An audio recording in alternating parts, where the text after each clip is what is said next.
रवि एक साधारण नौकरी पेशा इंसान था जो शहर में अकेला रहता था। उसकी जिंदगी में सब कुछ सामान्य था, लेकिन एक रात ऐसा कुछ हुआ जिसने उसकी जिंदगी हमेशा के लिए बदल दी। उस रात रवि देर तक काम करके घर लौटा। घड़ी रात के 2 बजा रही थी। वह जैसे ही बिस्तर पर लेटा,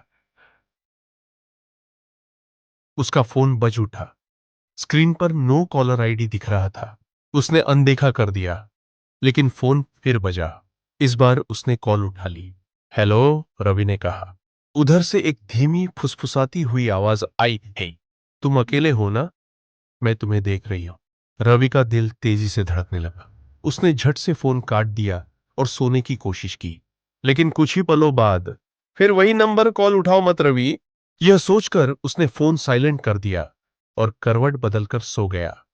सुबह तक सब ठीक था, लेकिन ऑफिस से लौटते ही उसे महसूस हुआ कि उसके कमरे का दरवाजा थोड़ा खुला हुआ था। मैंने तो इसे बंद किया था, रवि बुदबुदाया। उसने अंदर जाकर दरवाजा बंद किया और खुद को समझाया कि शायद वह भूल गया होगा। लेकिन जब वह बिस्तर पर बैठा, तो उसे अपने कंधे पर हल्का सा दबाव महसूस हुआ, जैसे किसी ने उसे छुआ हो। वह घबराकर उठा और लाइट जला दी, पर कमरे में कोई नहीं था। उसने सोचा कि यह उसका भ्रम था और उसने खुद को शांत करने की कोशिश की। रात के 2 बजे फिर वही फोन आया। इस बार हिम्मत करके रवि ने फोन उठाया। तुम सोने की कोशिश कर रहे हो रवि? उस आवाज में एक अजीब सा मजाक उड़ाने वाला लहजा था। तुम कौन हो और मुझे क्यों परेशान कर रहे हो? रवि चिल्लाया। उधर से बस एक हंसी सुनाई दी, ठंडी, भयानक और खोखली। तभी उसके कमरे में रखे शीशे में कुछ हलचल हुई। उसने डरते डरते शीशे की ओर देखा और उसकी आंखें फटी रह गईं। शीशे में उसके पीछे एक लंबी काली छाया खड़ी थी। चेहरे पर घना अंधेरा था। आंखें नहीं दिख रही थी, लेकिन एक हल्की सी मुस्कान साफ झलक रही थी। रवि डर से पसीने पसीने हो गया। उसने पीछे मुड़कर देखा, कोई नहीं था। लेकिन जब उसने दोबारा शीशे में देखा, तो वह आकृति और करीब आ चुकी थी। अब रवि पूरी तरह कांप रहा था।